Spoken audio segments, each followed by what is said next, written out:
I'd like to think I've been working hard.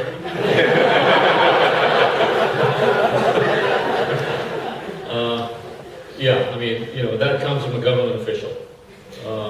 The first part of the question, look, with the investment board, when I joined in November of 2009, things took a long time to get done. And we fixed things. It took months.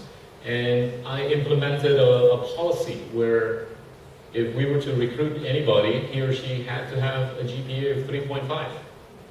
And he or she had to have a TOEFL score of 600. You know what happened? I got summoned by the parliament.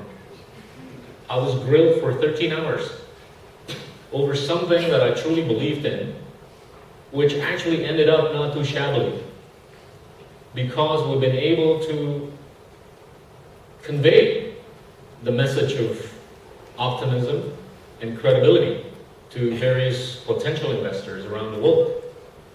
And we did a pulse check a few weeks ago at the end of 2012. 84% of BKPM, or the investment board's employees, have scored above 600 on TOEFL. 84%. There is not a single other government agency that has that sort of a percentage in terms of the number of people who have good lingual proficiency. And guess what? When I got moved to the ministry portfolio, you want to know what I implemented? The same policy. And you want to know what happened? I got called by the parliament. This time it was 2 hours. But now, you go, you try it. The Ministry of Trade. See if you can, get an export or import license efficiently. I think you'll have a good chance of getting it efficiently. People communicate. And my point to the parliament is we're in a world where we have got to be able to communicate to the rest of the world. I mean, Singapore, I think, is the superlative of what we're trying to do. And if we were to negotiate investments and trade, how can we do that if we can't even speak English? It's just mind-boggling.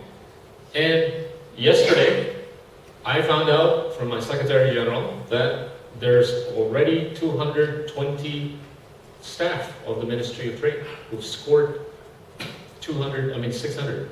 By the end of this year, I think at the rate we're going, we should be able to have 1,000 employees.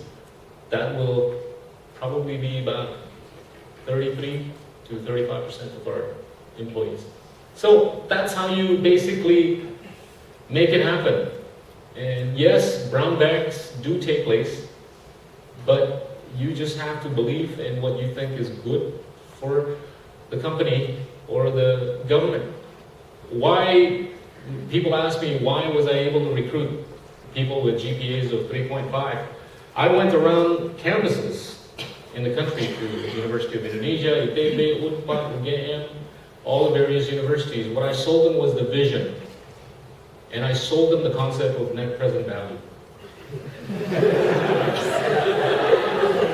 And I told them, dude, I can only pay you 2 million rupees a month, which is $200.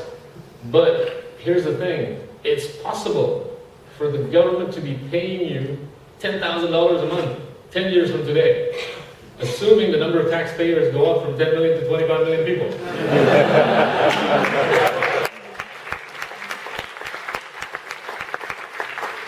And guess what? Every year, BKPM would usually receive about 300 applications.